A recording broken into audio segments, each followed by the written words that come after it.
Evening, everybody.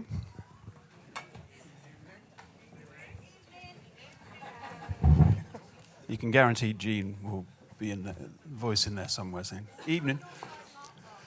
So, welcome everybody. Welcome those who are joining us for the evening, and thank you everybody else who's stuck around for the afternoon sessions and joining us again now. Hopefully people who are online are also joining us. Quick comment to all of you who've been sending me emails all afternoon saying, why was it not streamed this afternoon? Apologies that you thought that, but it is on the ticket, so check that. Which camera am I on? Check that before you ask for a refund, okay? But welcome, all the same. So Brendan O'Neill, people say needs no introduction. So the fact that you gave him such a cheer when he came in does make me think he perhaps needs no introduction. As you know, he's the chief politics writer for Spiked. He was previously the editor of Spiked Online. He is the main person in the Brendan O'Neill show. Yeah. And he's written for all sorts of outlets. You'll have seen his columns in The Spectator, all sorts of newspapers online. He's a master of Instagram. He's the first place I go to each day, not just to be kept up to date, but I just love the way he does it. I love the way he looks. So he's mastered all of these forms. So you could say he doesn't need an introduction, but I would say he deserves an introduction because everybody I spoke to about this and said, oh, we've got Brendan speaking. Not Brendan O'Neill, Brendan. They go, oh, I love Brendan. Everybody acknowledges the role that he's played, particularly since October the 7th. But for a number of years now, he was one of the first people who started really calling out anti-Semitism, really confronting the whole Corbyn story. And so he deserves an introduction, not only doesn't need one. So I'm really, really pleased that he's joining us.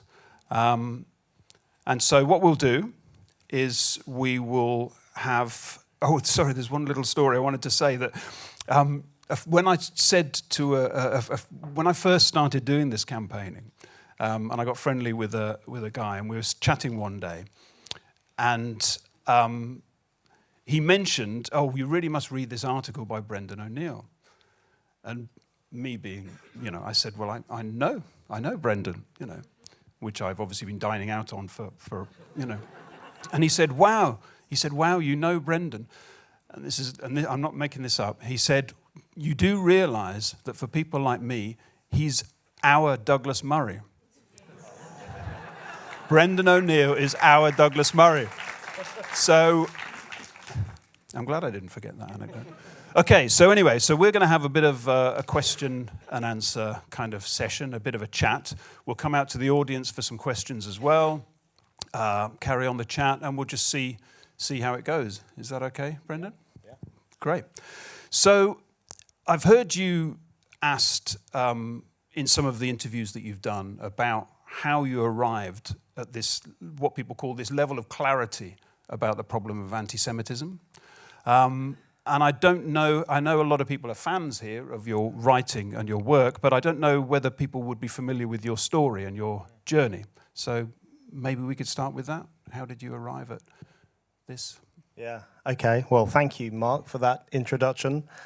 I'm happy to hear that I'm some people's Douglas Murray. I often get messages saying, you're really good. You're almost as good as Douglas Murray. I'm like, oh, I've got to try harder. Yes, thank you. Thank you, everyone, for being here. And I've heard you've had a great day so far, so I'm really happy to be here. How did I get to this position? Well, I think some people know my story. I come from the left. I come from the kind of radical left. I don't know what I am now, but none of us really knows what we are these days. And I used to go on anti-war demonstrations when I was younger. I marched against the war in Iraq. I marched against the bombing of the Serbs in 1999. I used to march against wars. I don't like the idea of war.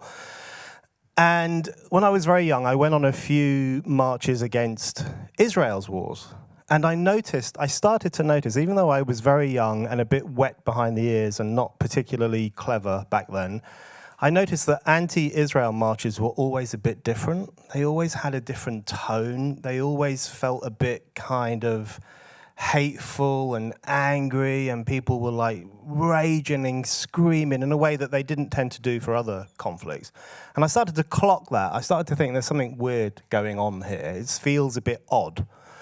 And then I guess it was about 20 years ago or so, me and a friend of mine from Spite, we went to an anti-Israel protest. This time we were going to observe, we weren't taking part. And I am not making this up, the photos are on the internet. My friend took photographs. There was a man wearing a Jew mask, like a mask with a big nose, a kind of caricatured Jew head. And he was holding a doll, a baby doll, and the doll was covered in blood, and he was eating this doll, and he on this demonstration. And me and my friend said to him, "Excuse me, what the F are you doing?" And what was really shocking to us was not just that, although that was obviously very shocking. It was that he was surrounded by tens of thousands of people who said nothing whatsoever.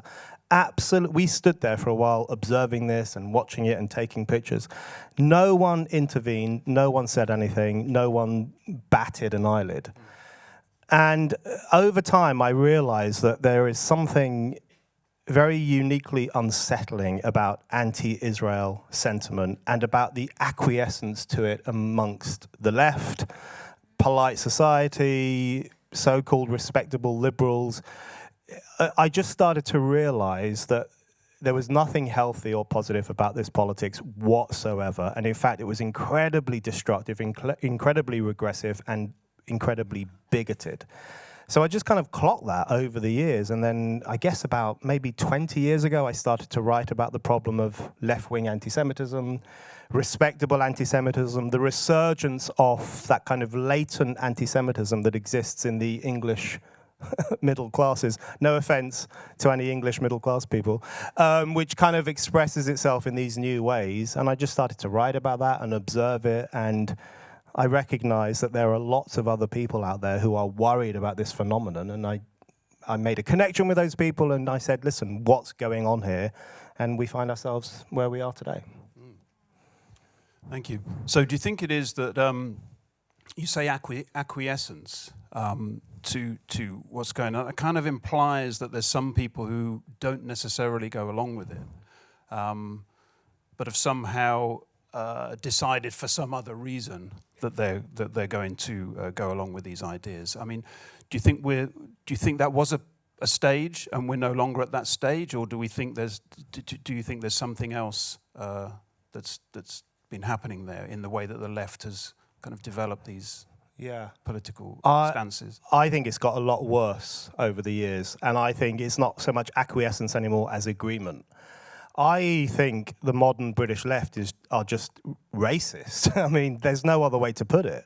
They are racist people. And if you look at the events of yesterday, for example, where I just thought it was absolutely extraordinary, where you had 3 emaciated Jewish men being released from 16 months of bondage at the hands of a neo-fascistic militia. One of those men, by the way, had a British wife, so a British citizen, who was murdered on 7th of October, so were her children. And what you had here in the UK amongst so-called progressives was either they said nothing at all, or they took the side of the fascists who had held those men hostage for the past 16 months. And one thing that happened yesterday that I thought was extraordinary, which is that a lot of people online started sharing an image of a very thin Palestinian man. And it turns out this man, this very thin Palestinian man, was ill. He has an illness, but they were sharing it and saying that he was tortured in Israel's prisons, etc., etc. They were explicitly sharing that image to distract public attention away from the crimes against humanity committed by Hamas. I mean, these are Lord Haw-Haw levels of, aiding and abetting the modern form of fascism. And I just thought, at some point, there's so much hysteria around at the moment that it can be hard for people to see the truth of what's going on. And people are caught up in the eye of the storm of hatred for Israel and love for Palestine, etc., that they can't really see what they're doing. But at some point, I think they're going to have to take a step back and say to themselves, you know, there was a moment when 1,200 Jews were slaughtered by a neo-fascist militia. Hundreds of them were taken hostage and kidnapped, and we made excuses for it. We apologized for it, and we justified it on the streets of our cities. We praised the people who did it, and we demeaned the people who were the victims of it. So I think over the years, it's actually, initially it was a kind of turning a blind eye. You know, let's not complain too much about the anti-Semitism on these demonstrations. Let's just turn a blind eye. But I think over the years it's got worse. And it's now an acceptance of the idea that it's hatred for Israel is such an important political position to hold that it's acceptable for it to cross the line into something even darker and even more bigoted. So I don't think it's acquiescence anymore. I think now amongst large sections of the left there is agreement with the idea that the Jews are a problematic people. And I think that kind of left-wing racism really needs to be challenged. Definitely. And maybe we can come back to how we later on, one of the things I do want to talk about is how we kind of press home how we press this home, how we force them to make that confrontation that you just mentioned. But you've written a lot, and Spiked as well has become pretty forthright on this idea of Islamofascism.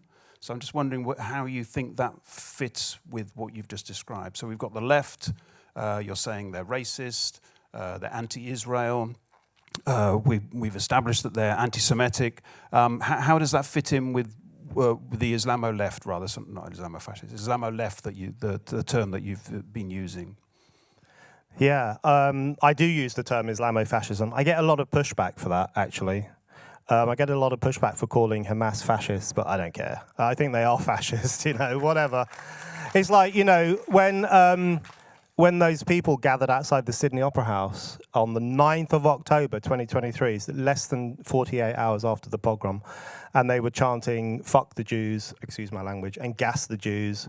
And I was on a TV thing and I called them Nazi scum. And people said, "You can't say Nazi." I was like, "I'm sorry. If you're on the streets of Sydney saying gas the Jews after 1,200 Jews, I'm going to call you Nazi scum." I don't care about whether that offends people. Yeah, so Hamas are fascists, I think. They are fascistic. It's a fascistic movement. And the left has made common cause with Hamas. Not just since 7th of October, but before that. You know, Jeremy Corbyn, he called them his friends, as we all know. He called Hamas his friends and Hezbollah his friends. The Stop the War Coalition, which Corbyn is a co-founder of, a few years ago, they went to a conference in Lebanon, which was partially organized by Hezbollah. They have associated with Hamas. They've mingled with Hamas. You know, they have made common cause with two groups, Hamas and Hezbollah, which are singularly devoted to the destruction of the world's only Jewish state and to the murder of Jewish people. So this is how serious this problem is. You know, and this is a left that sees racism everywhere. You know, if you criticize the Quran, you're Islamophobic. If you sneeze in front of a black woman, you're racist. I don't know, you know, they just make stuff. One of my favorite pastimes is to look at the latest thing that's been called racist. So gardening is racist. Apparently it's an overly white pastime. Rambling is racist because white people ramble and black people don't ramble. I don't know. But every day almost there's a new thing that's called racist, and the left kind of goes along with this rubbish.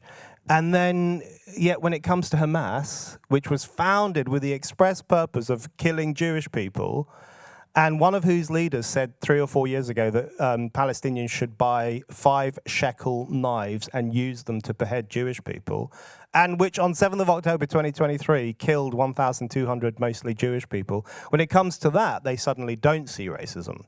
then it's just like, oh, well, they're oppressed. What are you going to do? They have to do something. So then it becomes about excuse making and so on. So it's just this constant apologism on the part of the left for this neo-fascism. And I think this has been going on for some time. It's been going on for 20 or 30 years, where the left, in the post-Cold War era, it lost all the kind of radical movements around the world that it used to make common cause with, the kind of anti-colonial movements, the uprisings of people against imperialism, etc., etc. All those movements that the left used to make common cause with have kind of fizzled out. So from the early 90s onwards, it said, should we make common cause with radical Islamists? Should we try that? And they did try it. And I think it's a suicidal pact. They are making common cause with a movement that would throw them off the top of a building given half a chance. And I make the point in my book, if you look at like Queers for Palestine, I mean, come on, it's unbelievable. And I make the point in my book that if those queers ever went to Palestine, their pronouns would be was, were. They would just be finished. And you see these protests in like Berlin and London and New York, and it's kind of these half-naked, gender fluid, trans people kind of dancing around and all their bits hanging out, and they're all saying Palestine, Palestine. And you just think, if Hamas ever saw you, it would just be game over.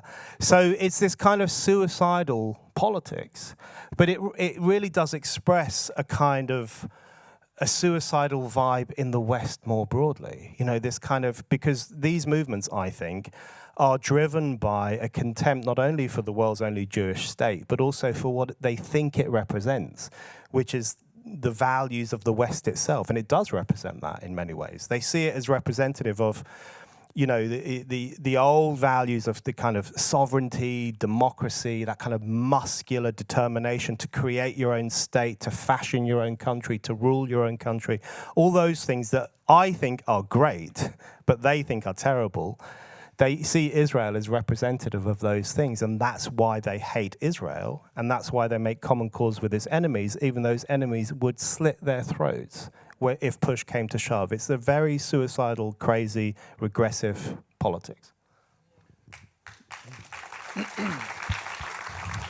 But it's an interesting model then. So do you think it's possible to say that it could be suicidal also in the sense of the left's last stand kind of thing? Because you look at the way Corbyn has got a new lease of life after October the 7th, the way the marches, the thousands, but it also, the reason I say the last stand, because it also clearly defines them, as you've just described, against civilization. So in many ways, you could argue that what we're trying to do to confront that could be the kind of, if we were able to harness and gather our forces, it could be the last stand. I mean, what do you think about this sort of final splurge? Is it the final splurge, or is there something, is this, going to run and run, I do find myself wondering how much lower they can go. Every day is a new low. You think, God, can they go any further down the moral cesspit? They probably can, I think, at some point. But, it's like, I did a piece for The Spectator last week about the Palestine Solidarity Campaign, because there was that revelation that they applied for permission to march against Israel while the pogrom was ongoing. And I wrote this piece, and I just wrote this piece saying I can't believe it. I mean, I actually could believe it because they're scum. But I wrote this piece saying I can't believe this. And I've done a few media discussions on it. And I've found myself just saying to people, listen, you need to think about what this means. What this means is that there are leftists in London, and they tend to be kind of, well-to-do, middle-class leftists who hate Israel. That's the fashionable thing to do. And they saw this happening. They saw, because we all knew by that stage what was happening. We all knew that civilians were being killed. We all knew that women and children were being killed and kidnapped. We all saw it with our own eyes. They saw that happening, and they said to themselves, we need to march against Israel. I mean, this is, the depths of the moral depravity are incalculable. It's astonishing what happened.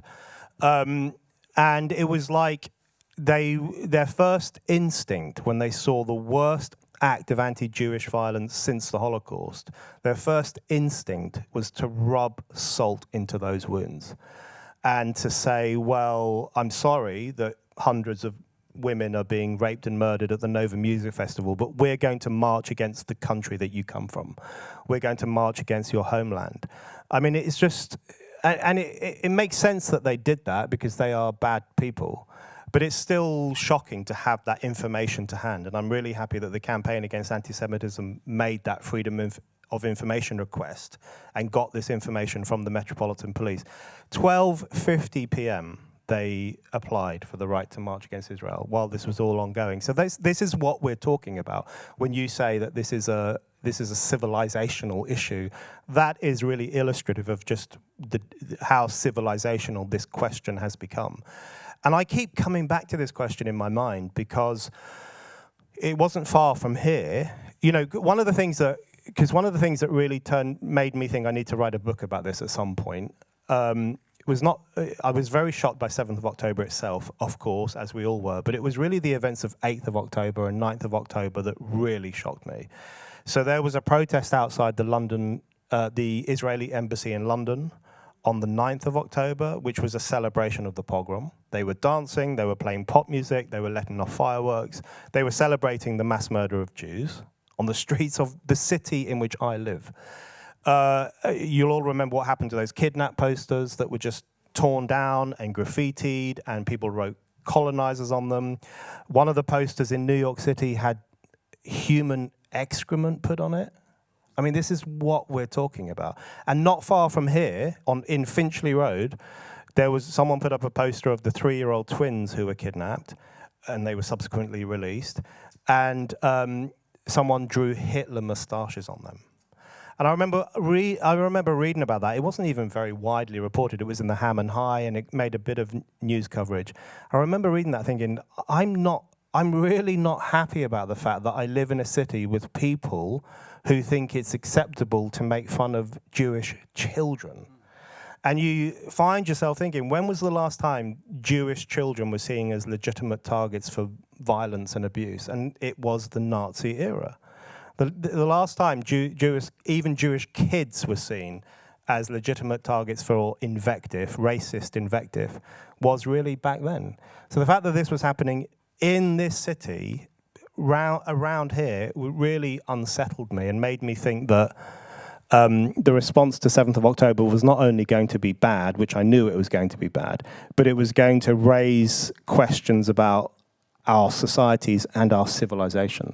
So it is a crunch point. It absolutely is a crunch point. And if we don't win this moral battle, we're in big trouble. No, I think you're right. And it's interesting. Yeah. I think a lot of people here will have similar experiences. So a lot of people here, for example, would have put up those posters that you're describing.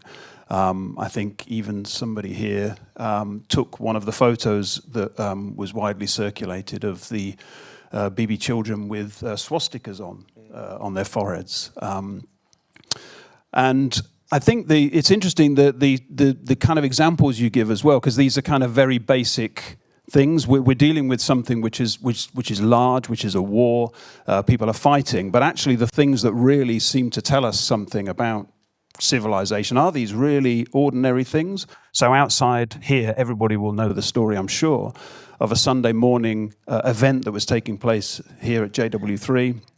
The Palestine Solidarity Campaign decided to protest against that, and you end up with elderly people who are queuing up outside, being taunted and shouted at, and an elderly lady reduced to tears. So it's those kinds of things. I agree with you. Those are the kinds of things that make me angry. In fact, there's a lady here, I won't embarrass her by pointing her out, but we were at a counter-protest recently, and she fell over. And all of the PSC people laughed. And you think, well, that's not a war, that's not death, but it's actually those basic things where you think, wow, as you rightly said, we've really gone very low if these people think it's legitimate to laugh at somebody who's fallen over, you know, just on that occasion. But you mentioned your book, and by all accounts, it's selling very well, very timely, obviously, really important book. If you haven't read the book, there's a chapter in there on the Holocaust, which is one of the other reasons that we invited Brendan. So maybe we could start to move. Today's theme, obviously, is the Holocaust. We want to re-center the Holocaust, the story of the Holocaust. We want to go in hard on the offensive and say that the Holocaust was about anti-Semitism. And so maybe we could look at some of the things that have happened to the narrative of the Holocaust. You talk in your book about the relativization of the Holocaust. You give this example of the SWP in 2008 with their BNP, their leaflet outside the BNP, British National Party. And on this leaflet, they list all of the terrible things that the BNP have done and the people that they hate, and they forgot to mention the Jews. But I'm wondering, given what just happened on Holocaust Memorial Day, where now ITV forgets to mention the Jews, I just wonder whether it seemed when you wrote this you were almost trying to find an example, whereas now you probably would have too many. You know, what do you think about the way things have evolved? I mean, it's terrible. I'm now reached this position where I think we should probably stop Holocaust Memorial Day because it has become so exploited by anti-Semites. That's what happens now. Every Holocaust Memorial Day, you get the Muslim Council of Britain saying, no, we're not going to commemorate it unless you talk about Srebrenica or whatever, or Islamophobia. You have other people saying, don't forget this, don't forget that. It's just this constant chipping away at the real truth about the Holocaust, which is it was an industrialized effort to exterminate the Jews. That's what the Holocaust was. And people constantly want to chip away at that truth, and they are doing that. So, you know, the problem we face today is Holocaust denial is now seen as a pretty cranky phenomenon. You know, Holocaust denialists are not taken seriously. They are kind of looked down upon. Like David Irving and all those people, they're kind of shunned from polite society. But there's a bigger problem than Holocaust denial, which is Holocaust relativism, because it's so much more insidious. Everyone knows that Holocaust denialists are just talking crap, right? Because they just make things up and they're obviously racist. That's a given. But Holocaust relativism sneaks in under the cover of respectability because it presents itself as an attempt to bring in all victim groups and all historical experiences. But it does so either with the aim or certainly with the consequence of diluting the truth about the Holocaust, which is that it was a campaign to kill all Jews, like literally all Jews. So when you get trans campaigners, trans activists saying, oh, the Holocaust was against us as well, don't forget, you think, come on. I mean, how many transgender people were killed? Like 7? What are we talking about here? And also, as people have pointed out, as historians have pointed out, the trans people who were killed were also either homosexual or Jewish. So that's obviously nonsense. But there are so many people.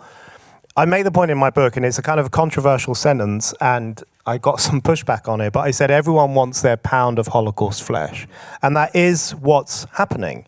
People want to claim the Holocaust for themselves because they feel that it fortifies their victim status and their claim to victimhood in the 21st century. So they say, I was a victim of the Holocaust as well, and they weren't. Most of these groups weren't. And certainly they weren't to the extent that the Jews were, because that was the unique element of the Holocaust, because it was driven by a desire to get rid of every single one of them.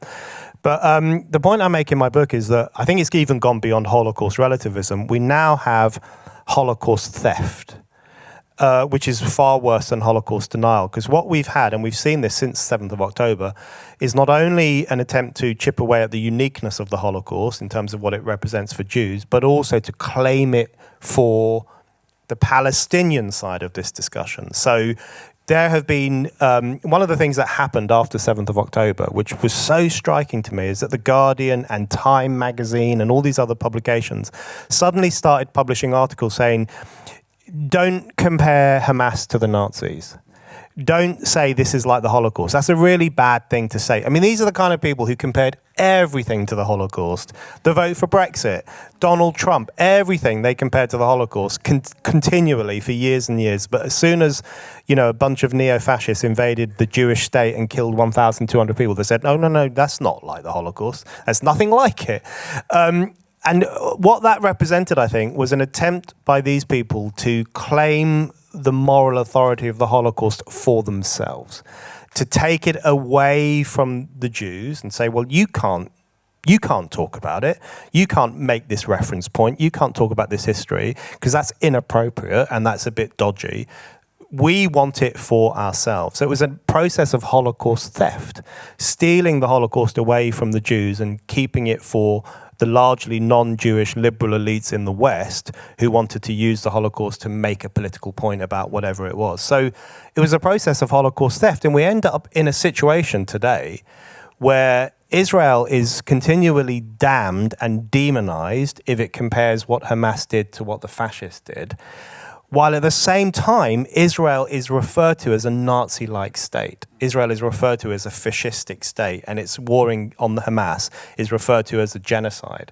So Israel is denied the right to make reference to the Holocaust, while at the same time being accused of committing a new Holocaust. And that really does represent the colonization of the Holocaust by Western activists, by the activist class. It is a virulently anti-Semitic ideology which says we will deprive Jews of the right to talk about this event from their history, and we will reserve that right for ourselves. It is infinitely worse than the David Irvings of the world, and it is a really disturbing process that we've got to push back on. Definitely. And shockingly, that can happen at the same time. So I'm thinking here in the previous session, the zone of interest was mentioned. And Jeremy, I want to say Kerekan because that's how I've been saying it, but what did he say? Rhymes with American. Kerekan. Did I get that? Kerekan. So Jeremy, you made the point that you didn't see the zone of interest because Jonathan Glazer's interview effectively the reason I'm saying in this moment, so in the moment, he gives us this film which talks about the horrors of the Holocaust, obliquely, of course, but if you know the Holocaust, it's a good film, it's a moving film, a powerful film. He spends all these years doing the research to back it all up, but even in that moment, he takes it away because he says, well, actually, I'm not going to allow the Holocaust to be used to justify what Israel is doing. So, as you describe, with one hand, and in the same moment, he's barely finished the film, and it's already being taken away and used against Israel. So, I'm going to come out to the audience in a moment, so get ready with your questions. I'm going to kind of link a couple of the things that... I've got to take my glasses off so I can read what your quote, but there's so some of the things you just talked about. You also have talked about more recently as being de-Judification, kind of similar idea. And there's a great quote in your book where you say de-Judification, the phenomena, is an unnerving intellectual trend that has profound, troubling implications for historical memory, truth, and freedom itself, which I thought was very, very powerful. But I wondered whether you might want to explain a bit more about what you mean by that. Yeah, it's like, Milan Kundera said that the struggle of man against tyranny is the struggle of memory against forgetting. That really is, and that's more true today than it's ever been. Because I think we're living through this really weird era of amnesia, this kind of historical amnesia, moral amnesia. We're actively encouraged to forget certain things and to obsess over other things. I'm always surprised by the fact that people forget terrorist attacks really quickly, especially, Islamist terror attacks. People forget them really quickly. I often say to people, do you remember when that radical Islamist killed 35 people in Brussels in 2017? And they don't remember. Or do you remember when that Islamist murdered 3 gay men in Reading in 2021? And they don't remember. Because, you're actively discouraged from to remember these things. and I went to see Morrissey perform in concert couple of years ago, and he said to the audience, it all went very quiet, and he said, how come you all know the names of Ian Brady and Myra Hindley, who killed 6 kids in Manchester in the 1960s, but you don't know the name of the Manchester arena bomber who killed 21 kids in Manchester in 2017. There was this hush, just everyone was just so ashamed because none of them know that guy's name. His name is Salman Abedi, by the way, but I bet if you went out on the streets and asked people, they wouldn't know what it was. So that culture of amnesia is really important to challenge on lots of issues, especially the issues of Islamofascism and other questions like that. But I think in relation to the de-Judification of the Holocaust, which is such a pronounced phenomenon right now, and it is part of that kind of historical amnesia, that encouragement of amnesia. And I think the zone of interest, I did see the zone of interest. I can't decide if I liked it or not. I think I did. I'm sure you're meant to like it, but it's a very unsettling film. It's purposefully unsettling and strange, and it makes you feel uncomfortable. But it very quickly, partly because of what Jonathan Glazer said at the Oscars, it very quickly became a metaphor not for what the Nazis did to the Jews, but for what Israel was doing in Gaza. That's what it became. And so Owen Jones, for example, fucking hell, Owen Jones did an interview with some Israeli person who hates Israel. You know, if he ever interviews anyone from Israel, he's always some nutter who hates the country in which he lives. He interviewed some Israeli who hates Israel, and the headline to this interview was Zone of Interest. And the point was that Israelis are like the Nazis who ignored what was happening in Auschwitz because they're sitting around drinking their coffee in Tel Aviv and ignoring what's happening in Gaza. So Jews are now Nazis. That's the anti-Semitic message of all of this stuff. The Jews have become the monsters that once tried to destroy them. This is that's the motor of anti-Israel activism. That is the kind of anti-Semitic motor of all of it. So when you see zone of interest, those words being used to promote that kind of view of Israel and Gaza, you know that it's the extent to which the crimes of history are now used to harass and demonize the victims of those crimes. It's extraordinary. And I think what it really represents, it really is, in some ways, it's the revenge of Europe against the Jews. That's what it is. Because Europe is so mortified and ashamed of what it did, and as it should be, and it can't really cope with what it did. It can't cope with the fact that what it did to the Jews, it happened in Germany, which was like the pinnacle of European civilization, and then they went completely berserk and killed loads of people. So what's going on is a process of Europe absolving itself of responsibility or moral culpability for those crimes by projecting those crimes onto the Jews in the 21st century. Because if the Jews turn out to be Nazis and they kill people left, right, and center, and they kill children, and they're full of bloodlust, all these arguments we hear about Israel all the time, then Europe comes to be absolved of the crimes of its past. So it is this historical reckoning that's taking place and this historical projection. And it is so incredibly regressive and so incredibly dangerous because it essentially puts a target sign on the back of the Jewish community. And it says to Europe, these people are problematic. These are dangerous, worrying, concerning people. And then people are shocked when there's a rise in anti-Semitism. But the anti-Semitism we've seen, I think, is the perfectly logical conclusion to the elite's own abandonment of solidarity with Israel and their abandonment of solidarity with the Jews themselves. So that's how we've ended up in this situation. No, that's a really important point. Yeah, no, really well made. I mean, that's the journey of our campaign, actually. So when we set up our fight, it was initially, we need to stand against anti-Semitism. And then, as you say, within a few days after October the 7th, you realize, you can't stand against anti-Semitism unless you stand with Israel. It's just not possible to challenge anti-Semitism and just sort of be quiet about Israel. Okay, so I've got more questions to ask you, but we'll see if anybody in the audience. my glasses are kind of glinting, so I can see two hands there. I can see one further back. Sorry, Elizabeth, just further back. You just walked past, and then this guy in the white top. Well, actually, so what I'll do, sorry, I'll take one at a time so that Brendan can come back and properly answer them rather than... The question is, who can you look to? As you know, out of this... Sorry, before you start, Yep. sorry, I should have said, could you be fairly brief? I'm not saying I felt like this was going to be a long one. No prejudging or anything like that, but I just thought I'd better say, to be fair, say it now, and then, you know... Okay.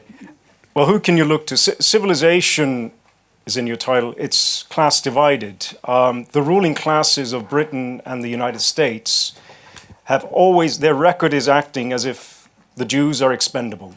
From blocking the refugees in any significant numbers before, during, and after World War II, refusing to bomb the rail tracks leading to the death camps, no qualms about bombing the working class populations of Hamburg and Dresden.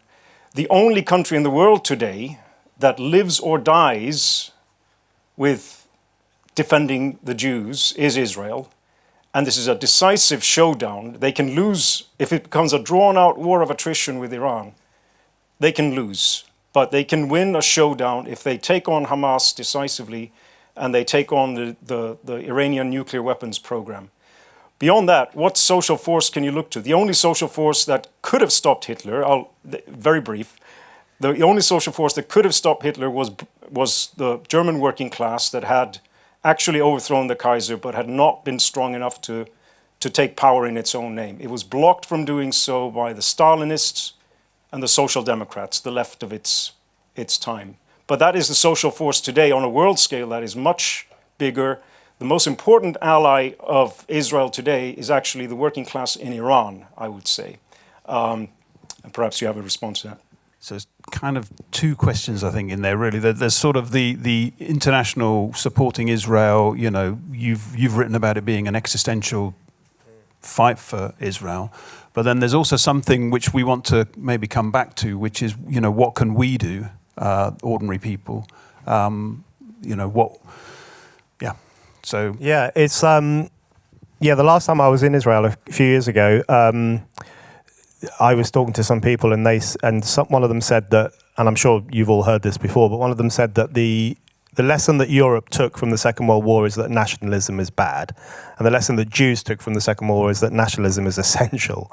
So Europe has gone down the road of, you know, post-nationhood, post-borders. You know, the problem with the Nazis is that they were too nationalistic and so on. So we've ended up in the mess we are currently in, which is this kind of, you know, anti-sovereignty, anti-territory politics that now reigns in post-war Europe, whereas the Jews took an entirely different message, which is that if we are going to survive, we need a nation, and we need to fortify that nation and protect its borders and protect ourselves from various actors, nefarious actors around the world.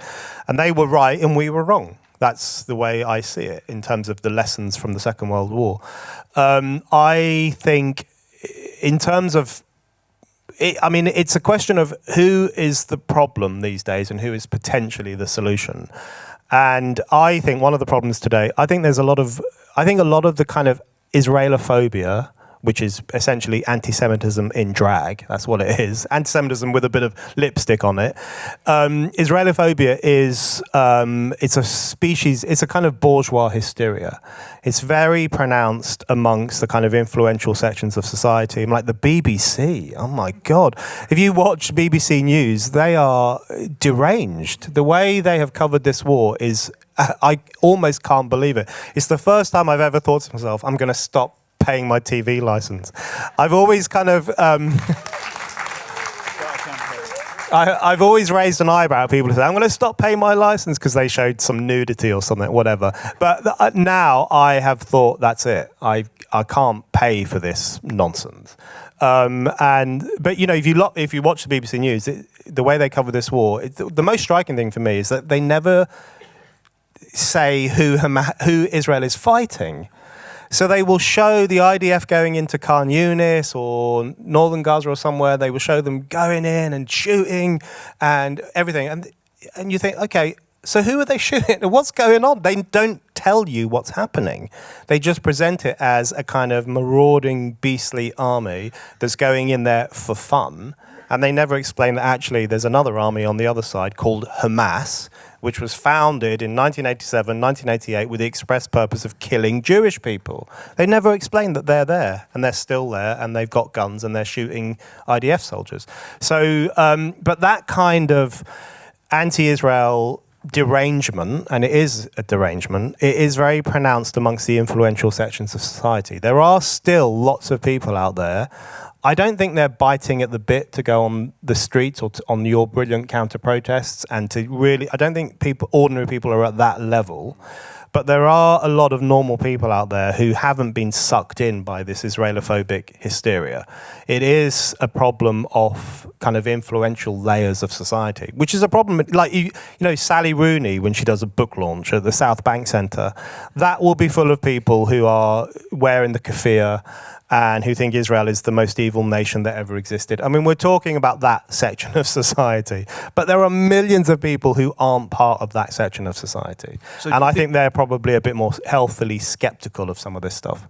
So because you said they were right and we were wrong, so do you think that's a scope for building some kind of solidarity? I mean, do you think we could get people to recognize this need for nation and this need for, you know, these stories that you see of these young soldiers? I mean, I saw a video yesterday of young soldiers in rehabilitation, you know, with lost limbs, but, you know, smiling and cutting each other's hair and things like that, you know. So this kind of idea of service, of community, people pulling together, do you think that's something we can somehow leverage to get people to take a side?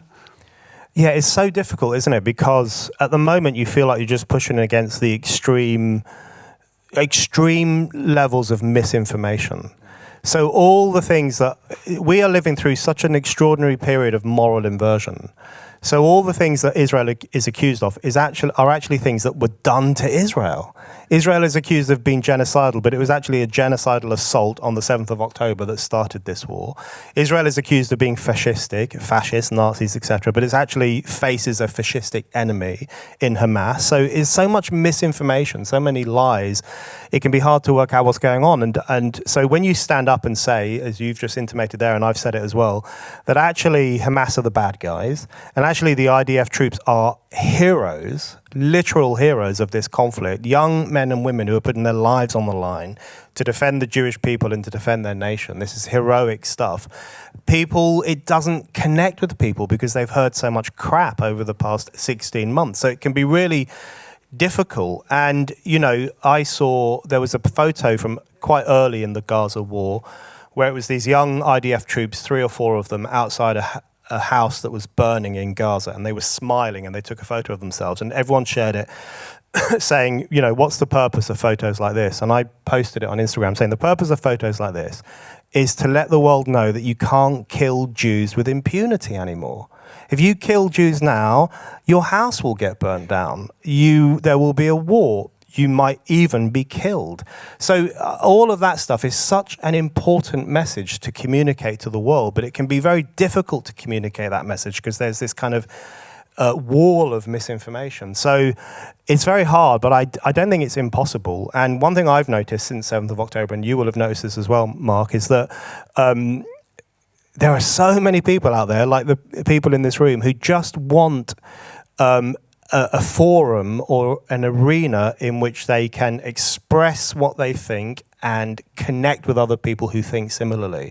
And I was invited to after 7th of October, I was invited to quite a few discussions in synagogues in Britain, and then I did a synagogue talk in Australia and one in America. And what I discovered is that there are just, and there was a lot of Jews at these events, but there were a lot of non-Jews as well. And people just want a forum in which they can say, F this. What's going on here? What's the truth? And how can we cut through all the lies?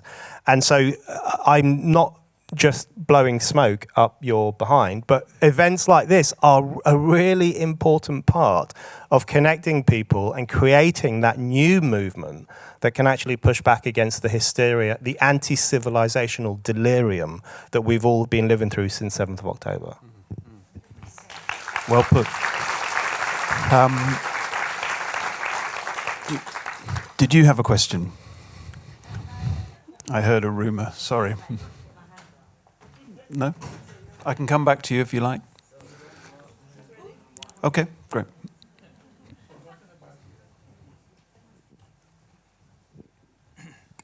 Thanks, Mark. So, society removes race out of Jews, making it solely a religious issue, whilst making Islam a race issue when it's actually a religious issue. We find this in all sorts of forms. Jews is not listed as a race, it's only listed as a religion. How do we ensure that Jews are considered as a race as well as a religion, and ensure that Islam is considered as a religion and not a race? Yeah, really good question. Yeah, it's a really good question because we live in a country where, you know, you can go on the streets and say, kill all Jews, or come back, army of Muhammad, and kill all the Jews, and the police don't bat an eyelid. But then if you burn the Quran, they'll be swarming all over you and dragging you off to the cells. So something's gone awry, for sure.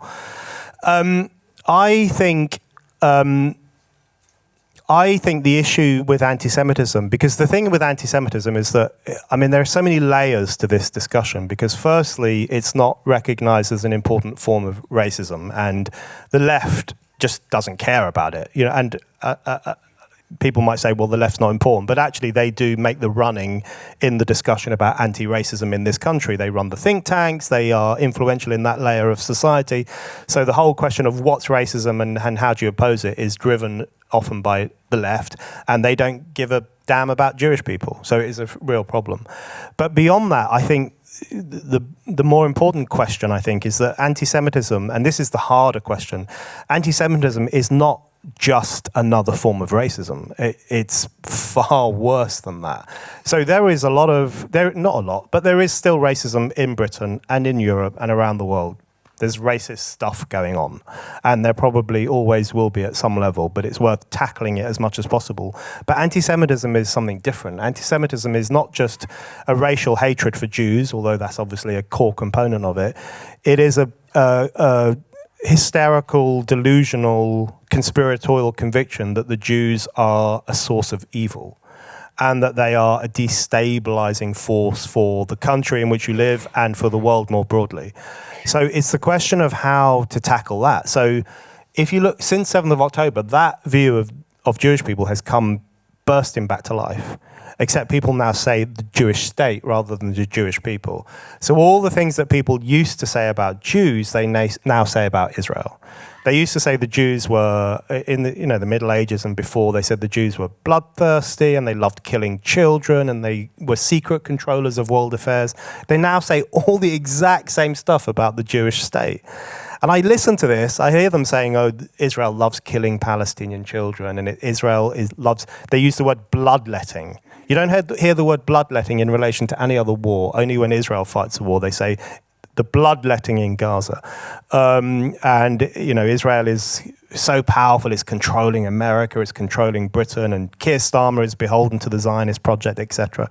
And I just listen to this stuff and I think, are you people so dumb that you can't see how much this echoes the hatreds of history? You've just added the word Israel, where the old crazy people of the past would have been more honest and said Jews.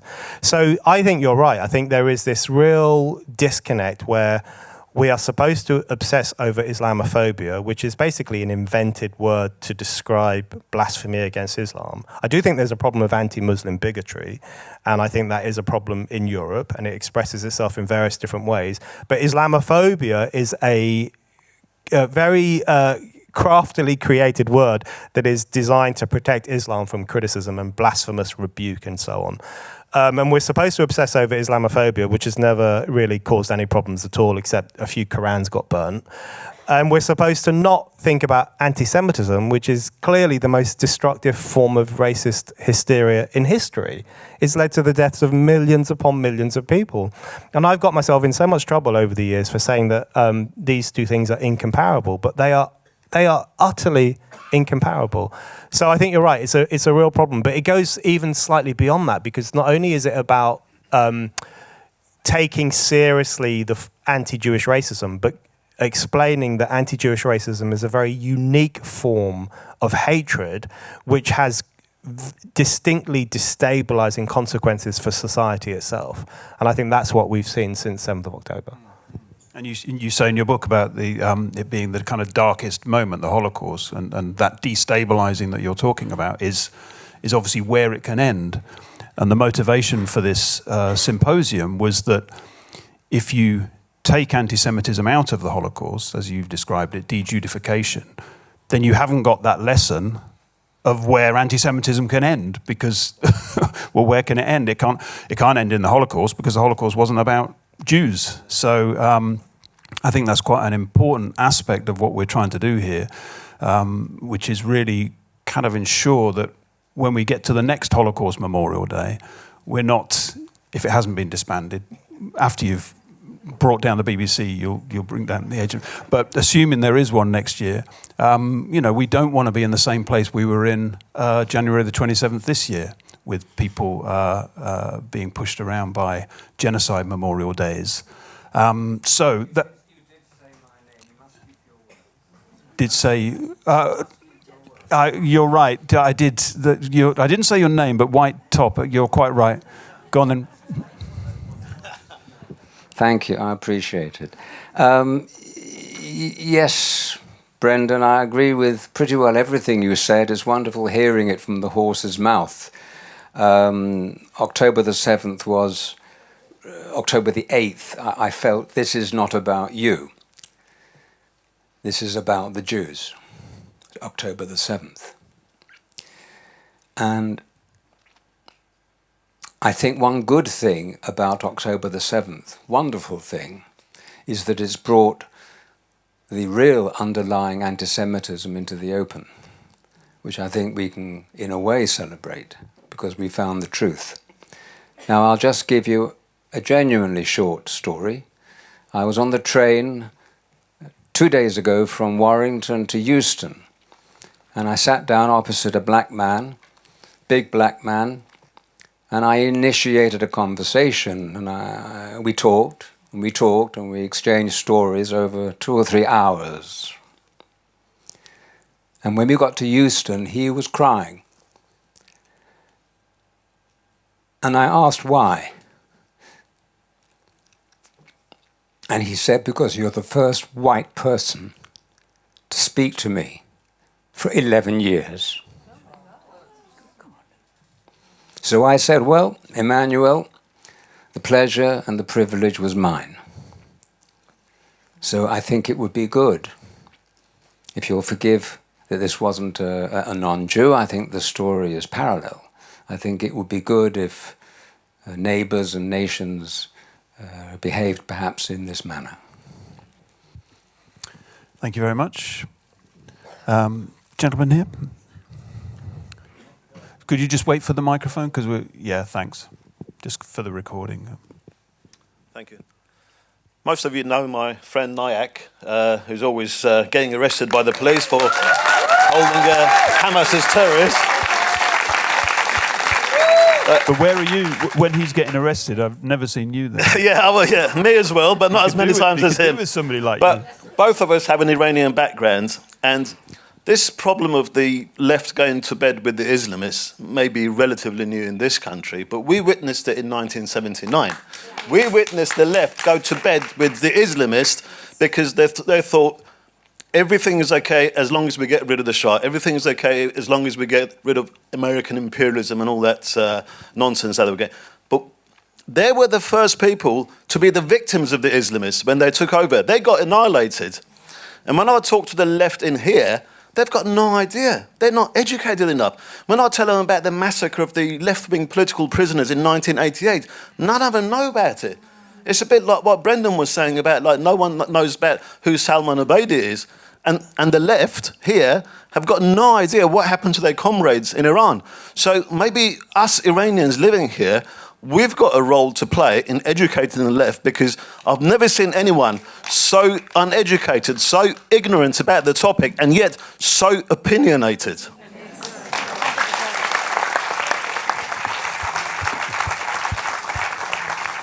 want to say anything? Yeah, I really agree with that. And I mentioned in my book, in passing, that the left already got screwed over with its suicidal pact with Islamists in Iran in the late 70s and in the 80s.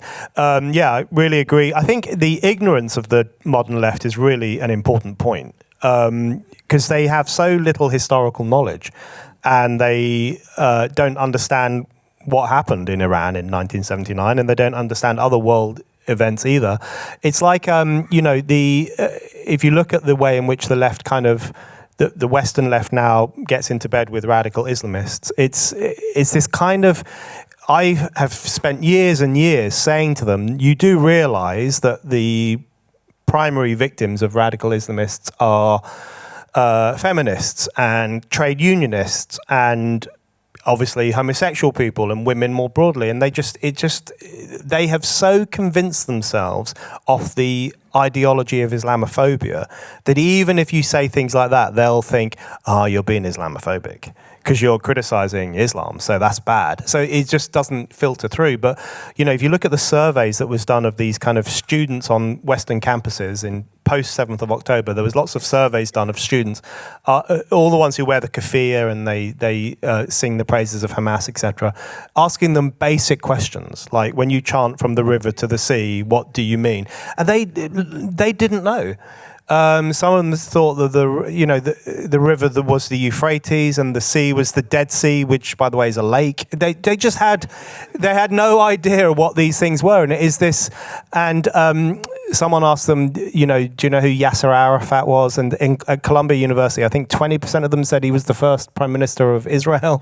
I mean, this is hyper levels of ignorance, and that's basic knowledge. That's not even like specialist knowledge. So it is this kind of, there's a huge amount of ignorance. And ignorance is a very dangerous phenomenon when it combines with this kind of righteousness. That kind of ignorant righteousness is really dangerous. And you see it all the time on this issue. If you go on these demos and talk, and you counter-protest these demos all the time, you talk to these people, they are two things. They are super self-righteous and self-loving, and also thick as shit. And it's just such a dangerous combination. Indeed, very dangerous. So, lady on the end there, Casper. Thank you. Sorry, having wanted to be asked to have the opportunity to ask a question, I'm now all nervous because I'm not very confident about this. But just imagine Brendan naked, or so, apparently. Oh no, that'd be much too distracting, trick, isn't it, Jeremy? Brendan, what I do want to ask you about, though, is we started off the discussion 2 sessions ago talking about language and how language changes and how that change in the language can be a very important part of not just the discussion, but of the outcomes of the discussion. And we started off that session this afternoon talking about, we never used to call it the Holocaust until movies like Sophie's Choice or other 1980s movies came along. And it made me remember that I started off in 1972 teaching history. And my history books never called it the Holocaust. It was, of course, called the Final Solution. You never hear that these days. But actually, it's a very important difference in language. And it just made me think, so if we come up to the current situation post-October the 7th, this last 16 months that we've had, and you look at language, you introduced me to a new term today, Islamofascism, which is fantastic, the way it embodies the qualities of fascism and Islam. And then, there are other things like Islamophobia, which is a complete distraction. But what about developing some of the words from Islam itself that we can use to carry this argument, this fight, our fight, against this very powerful Islamic movement? And here I'm thinking of possibly, there's the use of the word intifada, and there's the use of the word jihad. Now those are Arabic words, but can we come up with further language that would help this whole question of our fight? Great. Okay, thank you. I'll take another couple, shall I? Yeah. Who was, lady there. I have been thinking about this since this morning. Why do we see more anti-Semitism now? And I think it has to do with, and actually is endemic to, an imperialist and capitalist system in crisis. So why else did we have it in the end of the 19th century in Russia and the beginning of the 20s or the 30s, or why do we see it now?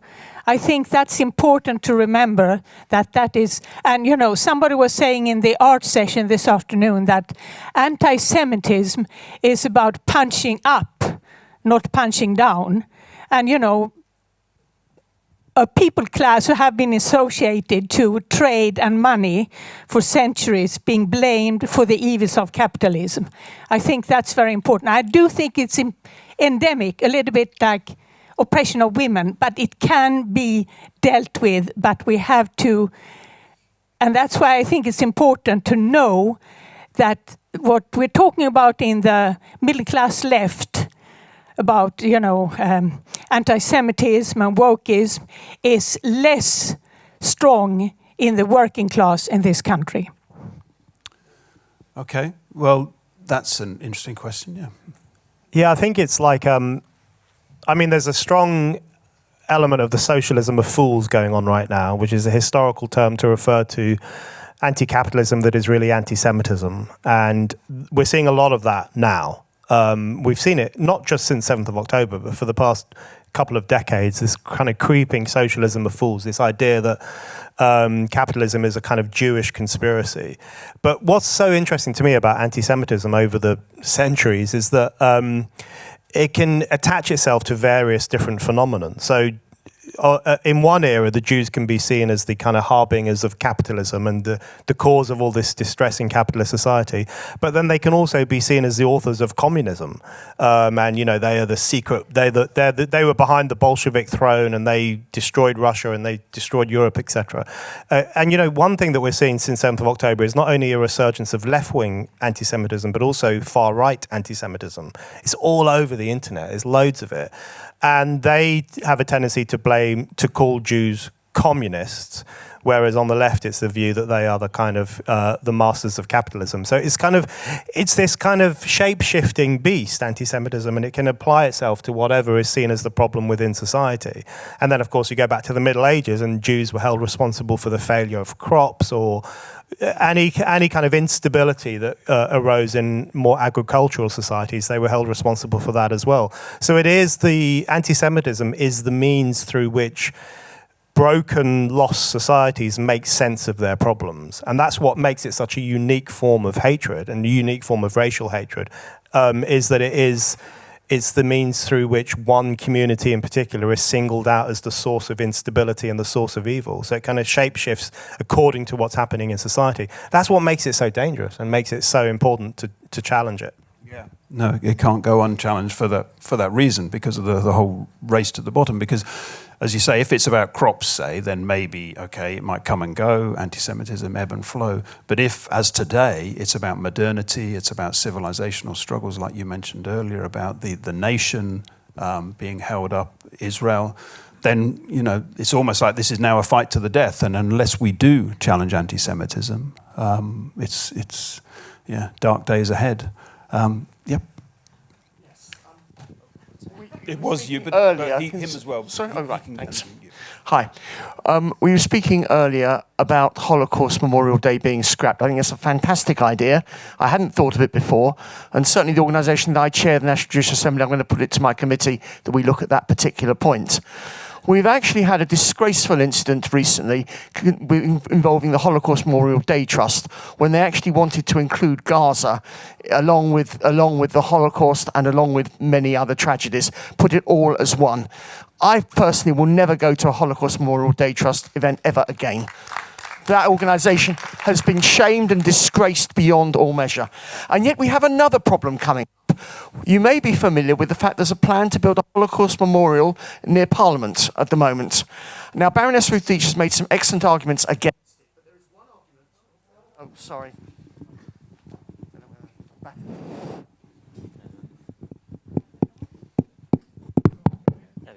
Okay. Thank you. There is one argument that hasn't been properly made, and that is what is actually going to be in that Holocaust Memorial and the Learning Centre. Much of what is going to be there will have nothing to do with the Holocaust. It will be about other genocides. It will be about Bosnia. It will be about Cambodia. It will be about Rwanda. And if that building is ever built, we will have lost the argument. And everything should be done to stop that being built. We've managed to delay it more than 10 years. It needs to be delayed for eternity. Thank you.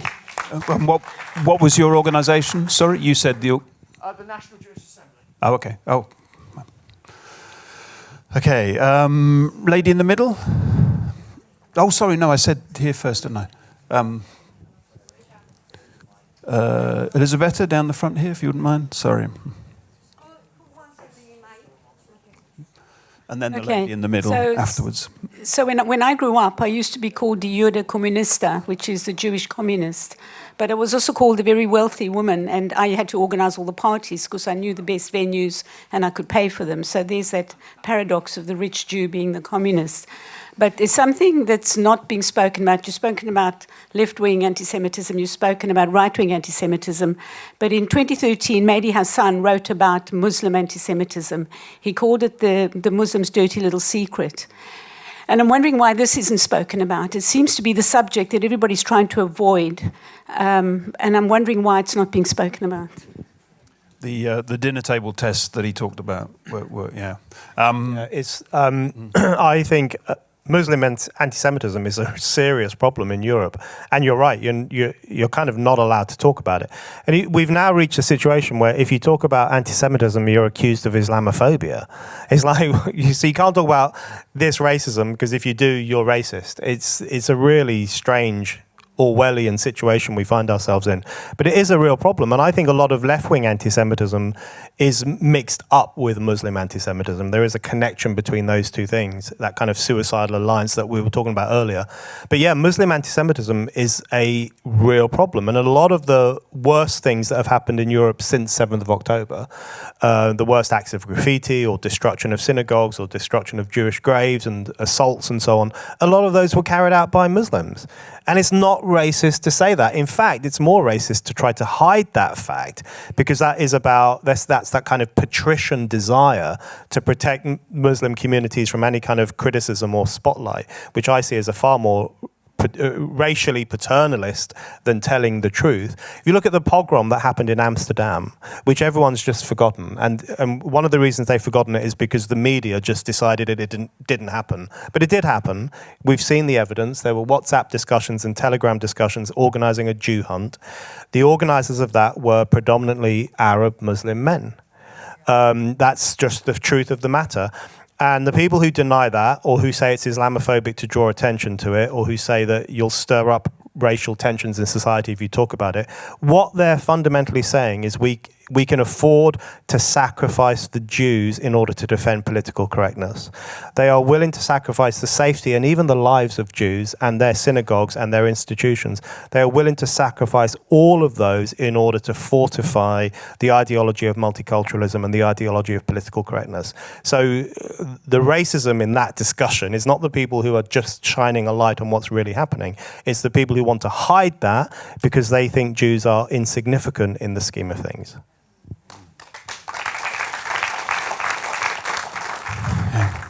So we had in the middle there, Elizabeth, if that's... Yeah, that lady who's waving at you.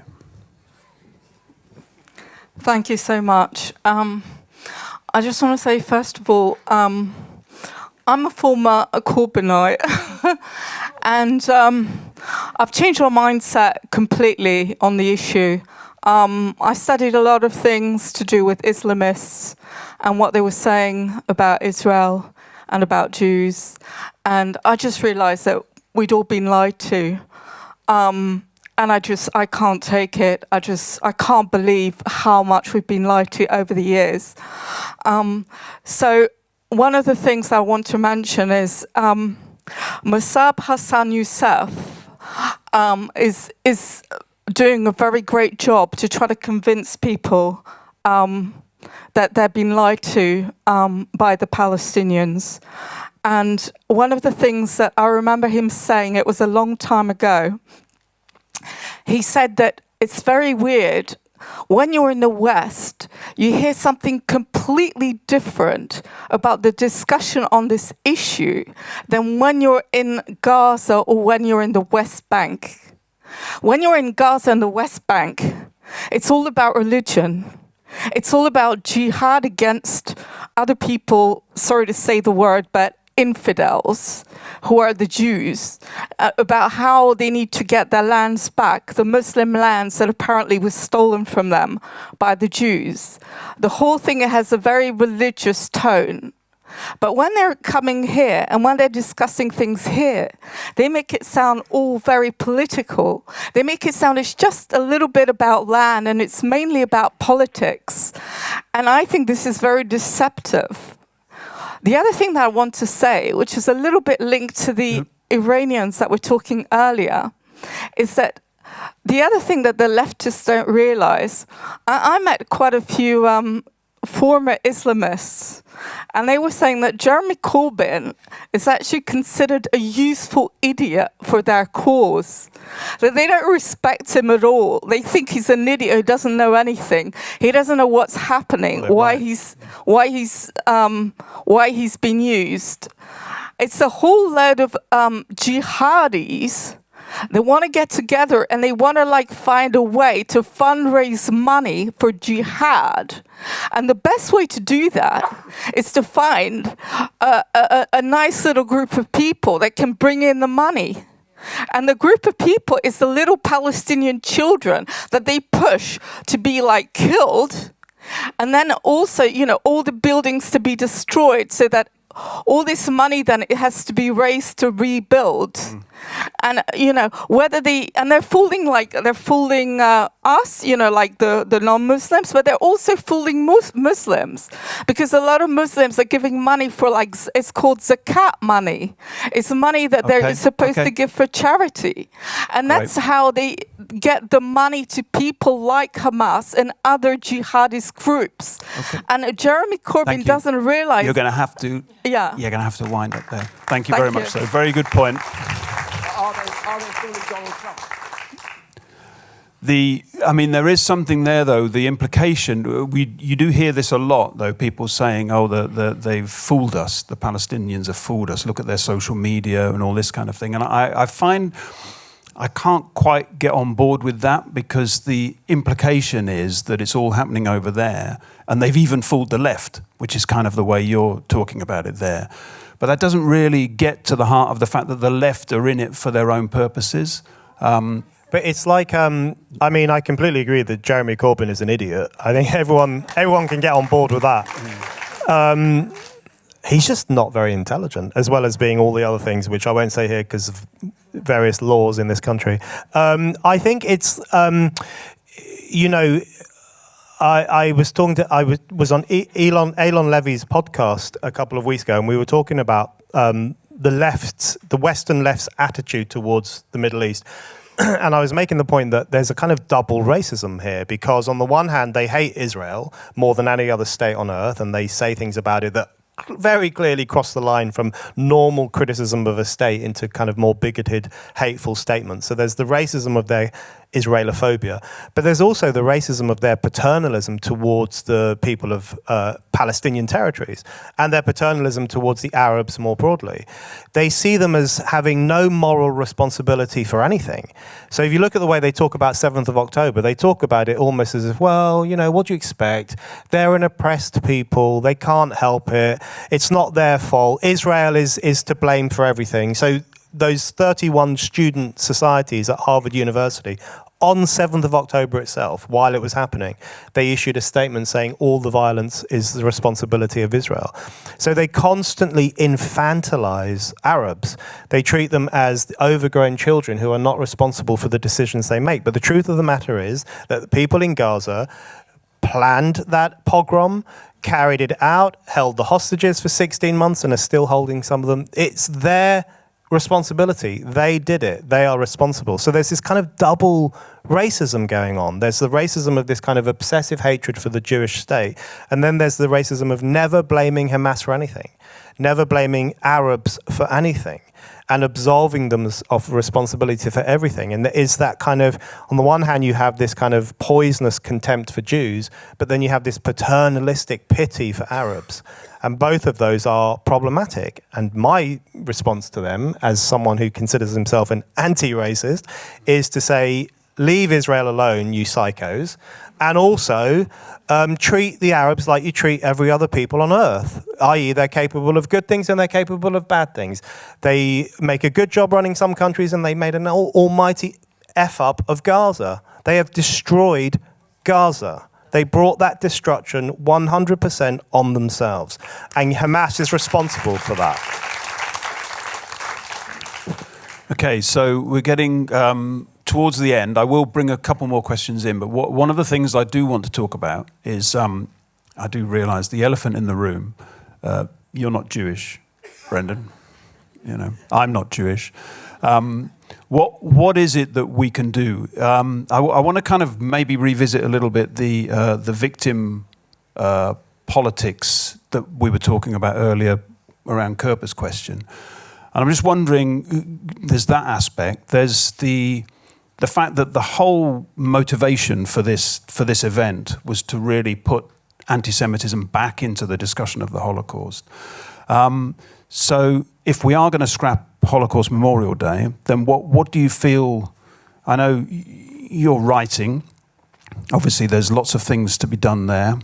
Daniel made a plea in his talk earlier for reading more and getting to grips with the hard arguments. But have you got any kind of insights or any thinking, the discussions that you've been having with people about how we might tackle, given that we've agreed that this is probably the most important issue, civilizational struggle? Any insights? Particularly, I'm thinking here as well that there'll be people here who maybe will be going back to friends or trade unions or schools. Anything you want to kind of say about, where people might go with these ideas? Yeah. So I'm not Jewish. My name is a bit of a giveaway on that front. I grew up in Burnt Oak. People who follow me on Instagram will know this, because my name is Burnt Oak Boy, which is kind of sandwiched between different Jewish parts of northwest London, Hendon, Edgware. So I kind of grew up around Jewish communities, but very much in a kind of Irish Catholic bubble. But the thing the reason I think that's a pertinent question is because I think solidarity between Jews and non-Jews is essential right now. I mean, it is so... it's just so unbelievably important. And I think there is a real temptation of victim politics these days. I mean, we all feel it. We all have a tendency towards self-pity. I have it all the time. When I think, I'm treated so badly on the internet. We all have that. Try being ginger. Yeah, right? And there is so much, there's such a powerful temptation to understand your life through the prism of victimhood. And people fall for that all the time. They're like, and the way in which you establish yourself now as a respected minority community is through demonstrating your victimhood, showing your wounds, saying, give me £15,000 grant for this community centre because I'm really oppressed. That's what you're forced to do in the era of victimhood. And I think we should absolutely resist that all the time. And instead, about 10 years ago, I did a talk with Douglas Murray and a few others at the Central Synagogue in London. And they were asking us, what should people do? And what should young Jews do? There was loads of young Jews in the audience. And I said, you should go to the gym and work out and set up Jewish self-protection committees. And people were quite shocked. And it was reported in the Jewish Chronicle the next week, non-Jews suggests getting violent, which is true. I did. I own up to that. I did suggest that. And I still think that. I still think there's all the important political stuff and there's all the important counter-protesting and so on. But you do need a bit of muscle. You actually need to learn Krav Maga, is that what it's called? You need to start learning that and be willing to defend yourselves and take no shit. Absolutely no shit from anyone. It has to be so forceful, ideologically focused and physically forceful. That is the only way to tackle this stuff. And I think what you guys do on your counter demonstrations, where you just stand there even when all these lunatics are screaming at you, that's a really important lesson for this. But I do think it's time to take the fight out there. And I know the Community Security Trust does a really important job of protecting Jewish communities, and I know there are already groups and people out there doing this stuff, but we need more of it. So over the years, I've done lots of talks on university campuses about the issue of anti-Semitism and so on. And the one thing I always say to the Jewish kids who I meet, and it's a bit rich coming from a 50-year-old non-Jew, I recognize that. But what I do say to the Jewish kids I meet is that you just need to be a bit more... So they would say things like, whenever we hold a meeting, they storm into our rooms, they smash the windows, they throw chairs. And I said, well, you need to push them out of the room. You need to physically force them out of the room, and you need to guard the door so they can't get in. And I do think we need a bit more of that, because things are getting really serious now. And there's not only the kind of ideological disarray and the civilizational disarray and so on, but there are actual violent attacks, anti-Semitic attacks. There's the kind of ever-present menace of anti-Semitism in our societies in Europe. So things are getting serious. And the solution to that is to be really resolute in what we believe, which is the right of the Jewish state to exist and the right of Jewish people to flourish in Western society, but also be willing to put our bodies on the line for those beliefs. And I think a bit more of that would be good. Very well said. Yeah, it's quite ironic that you saw our event the other day, counter-protesting the counter-protest of the anti-racists, where NIAC got attacked. And it's ironic that the so-called anti-racists, they're closer to what you might call Nazis. They're closer to the brown shirts, disrupting meetings, as you just described. But it was extraordinary, because I saw that clip, and it was like, you saw NIAC being beaten and pushed to the ground and physically assaulted, and in the background all you could hear was, refugees, welcome here. I thought, what is this Orwellian craziness? It was absolutely surreal. No, but I do agree on the force question, and this is, is this wise to say this when we're live streaming? But I think, I don't know if you know what happened there, but I'd already been detained by the time that happened, because I can tell you that's one of the things that makes me the most angry, when I see the kind and lovely, generous Iranian friend, NIAC, being pushed around by these thugs. And I think we need more people with us next time. We can't put up with this week in, week out, and there needs to be more of us. If we get arrested for beating up some Nazi, then so be it, Okay, I don't know if we can edit that out. So, okay, gentleman in the middle there. So we're on the last 15 minutes. So I'll maybe take 2, 3. Could you keep them brief? Very, very brief. Great. Very, very brief. Thank you very much for this symposium. Agree with pretty much everything you've said. How do you tap in to the silent majority that you refer to? I agree with what we need to do, more force and so on. But the millions out there, how do we tap into that? Can I just add something else? What are we going to do about this possible new definition of Islamophobia? And how do we counter that? Okay. 2 for the prize. Maybe one more? No, you can't come back, but on the end, Casper? Hi. It's a similar question, actually. How do we tap into the wider public? And I know our friends are those people who are being attacked by our governing party at the moment, those people whose daughters were killed up in the north. And, they're also being sacrificed at the altar for the benefit of, I'll call it globalism. And basically... Southport. Southport. Yeah. Absolutely. And can we not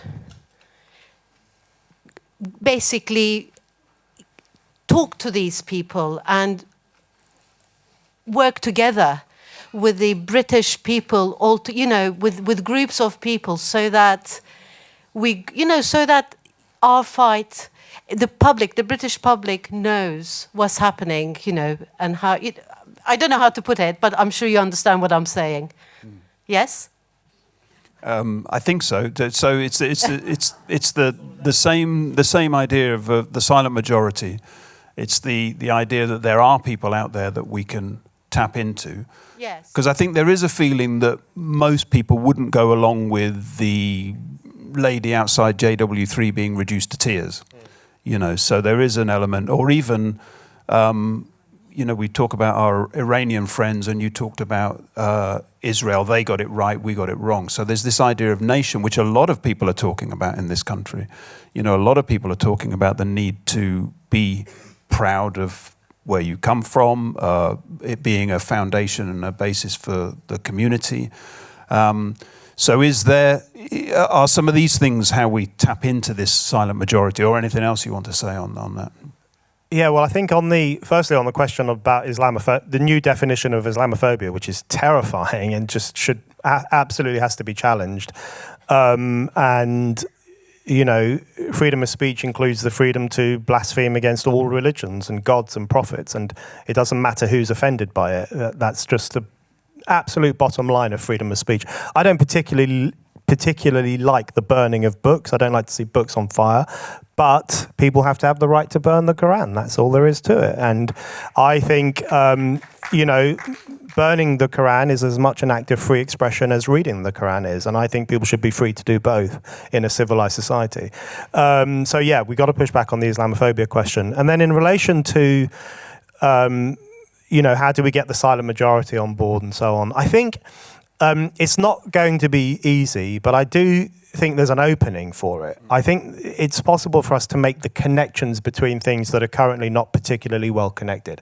So in Western societies, including in Britain, there is a kind of populist displeasure with the government, and people are worried about the erosion of borders, and they're worried about radical Islam, hugely worried about that. They're worried about the sense of instability and disarray in society, and they want stronger borders, a stronger sense of democratic purpose, and they want a greater respect for patriotism. That is a really palpable current in modern Britain and other European countries.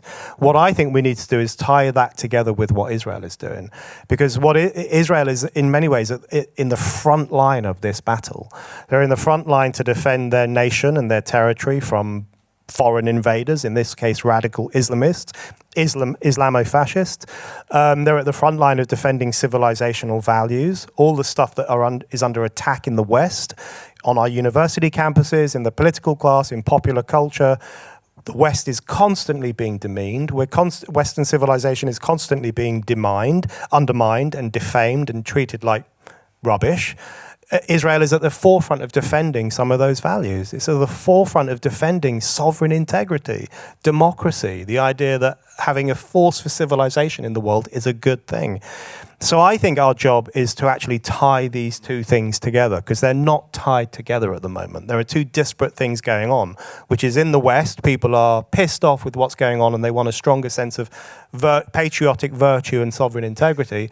Israel is doing something similarly in the Middle East, but under much greater pressure, the pressure of existential threat. And I think binding those two things together and making it clear that we in the West, ordinary people, Jew and non-Jew, have a shared interest in seeing Israel be victorious over the monsters of Hamas.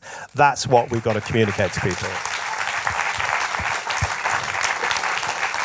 Very good.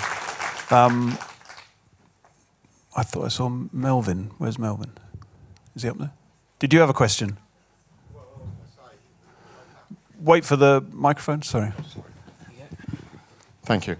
I was going to say that if we do fight back, who do you think will be arrested? Hopefully Nia.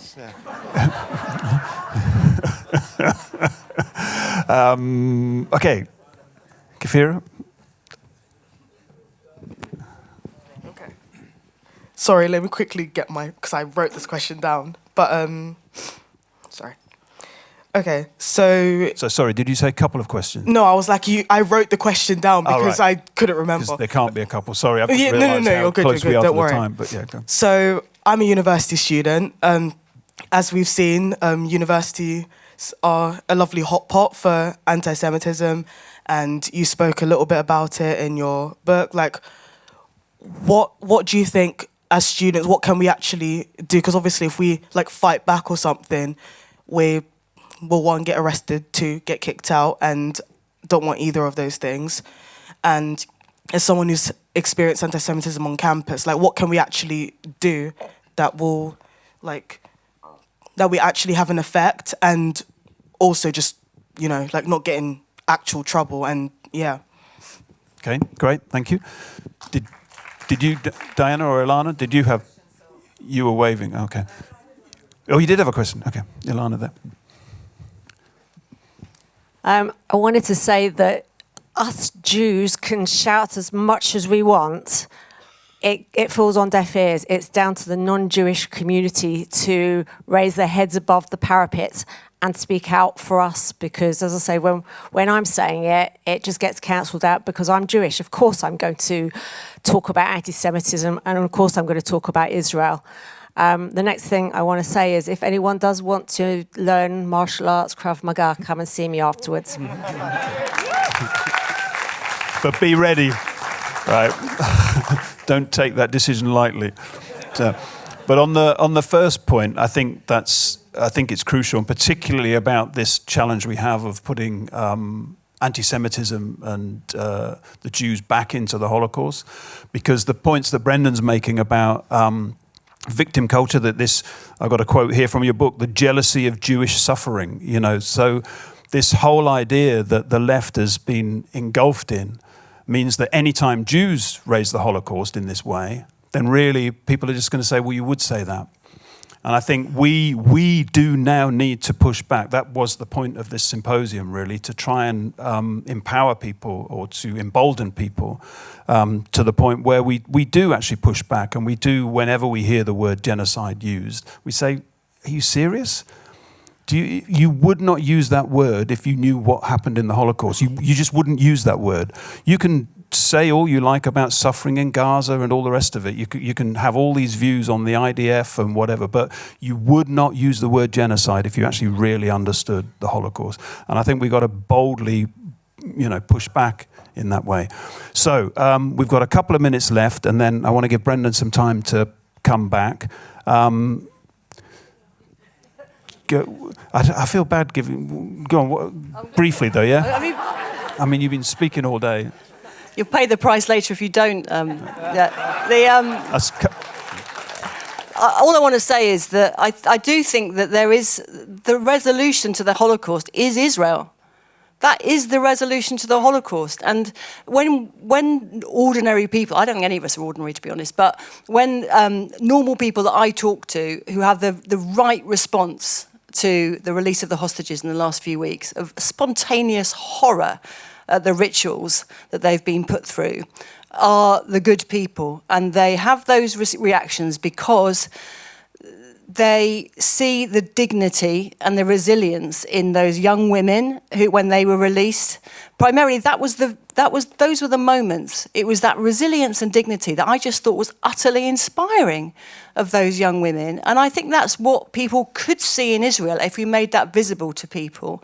And the problem at the moment is that fear has been the meaning of the Holocaust, fear and defeat and humiliation. And that isn't the meaning of the Holocaust. The meaning of it has to be dignity, self-respect, recovery, resilience, and fighting back. And now that there is Israel, there is always that possibility of fighting back, and that's what we have to take forward.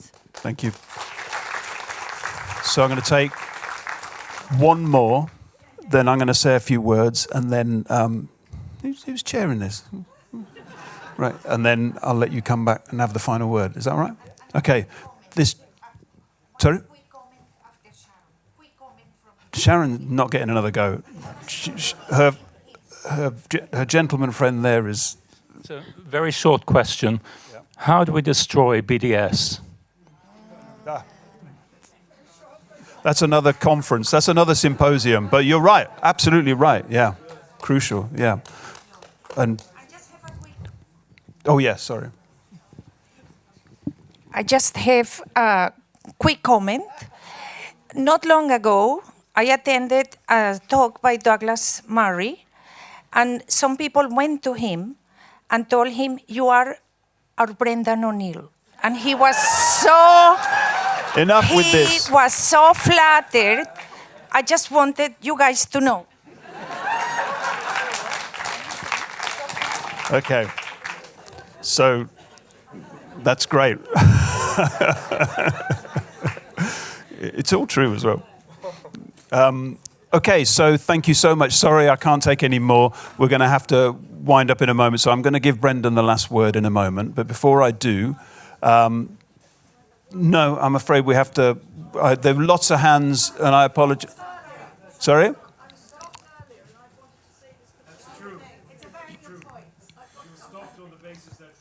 Oh, okay, sorry. I heard double hernia, so stopped earlier. Yeah, okay, that makes more sense now. Very quickly, the most urgent thing we have to do for the silent majority, and what we can, that's within our grasp, is to correct the lies. The biggest lie that was ever told was that the Palestinians all said that Israel, when she was given her land, kicked all the Arabs out. Okay? That is a downright lie. Yes, they had to have resistance because the Palestinians themselves swore to the extermination of all the Jews. Okay. Now, when you correct that lie, you will carry the silent majority of this country with you because they believe the rubbish that the Palestinians have been treated badly. So correct that and we might get somewhere. Thank you very much. Thank you. Okay, so you've got lots of things you can deal with there. I'll let you have a minute to prepare your thoughts. There's, is there one lie that we can challenge, or is there, much more than that? So, thank you very much, everybody, for coming.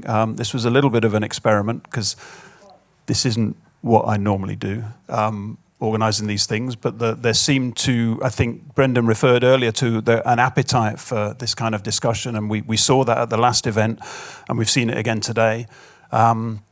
So wonderful to see you all, and hopefully we can continue the discussion. So grab yourself, if you're not already familiar with our fight and the British Friends of Israel, grab leaflets, check out the websites, subscribe to our mailing list particularly.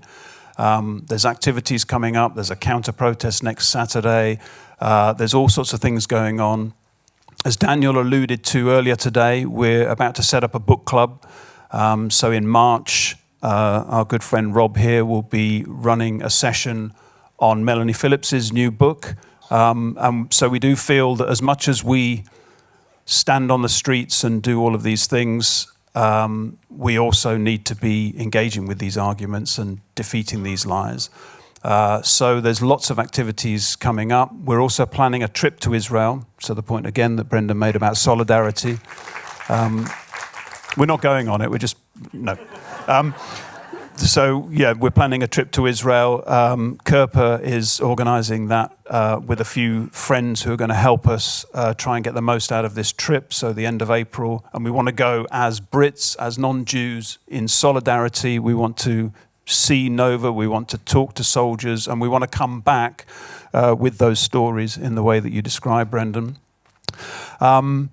And that just leaves me to thank everybody for their help, the volunteers in particular. That's why I gave Melvin an opportunity to ask a question. We've had, yeah, they've been here. I really hope they got a bagel because a bagel, whatever it is, they had, because they've been here since 11 o'clock this morning. Casper, others running around with microphones, people on the registration desk, people who set up the Yad Vashem exhibition, which I hope you had the chance to see. So there are people doing all of these things, volunteers, all people that we've kind of got to know or got to know each other over the last 16 months. So it's really, really powerful, and maybe you can be a volunteer next time, the next thing we do. But thank you very much. Thank you to the Blair Partnership, who sponsored the wine that you're about to drink, or beer, which Brendan wants, and they also sponsored half of the bagels. And thank you very much to the British Friends of Israel and Spiked for supporting us in this event. And I think Jan also mentioned earlier how fabulous JW3 have been, and they are really an amazing bunch of people and organisation to work with. It's been very, very smooth, so really appreciate that. So, last word to Brendan. Thank you. Yeah, I think just a couple of points. On universities, I don't know what to do about universities. I must say, I increasingly think they're a lost cause.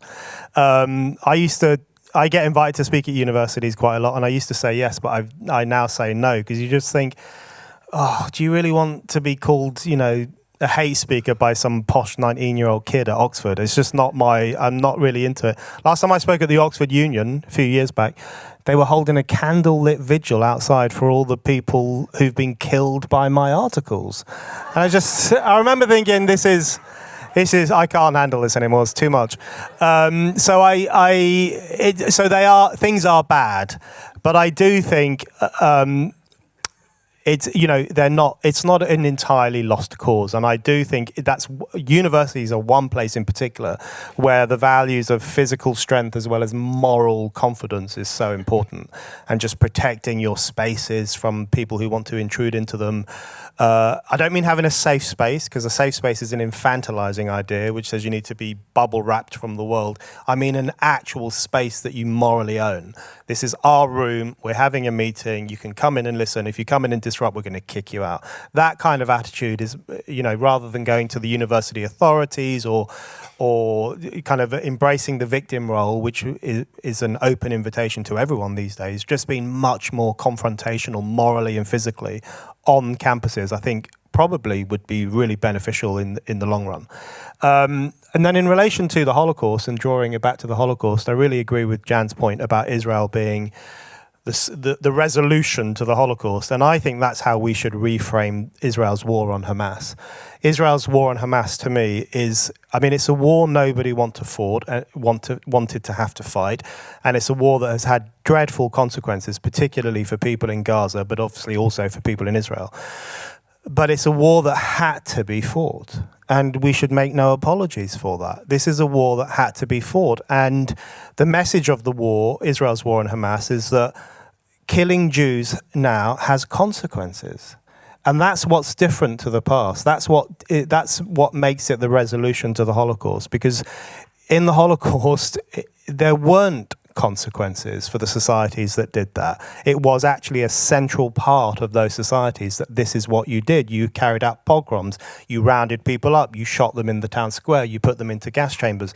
There weren't consequences for those people, but today there are consequences. So if you invade the Jewish state and kill 1,200 people, there are consequences. That is the most important message Israel could have sent, not only to its own country, but to the world.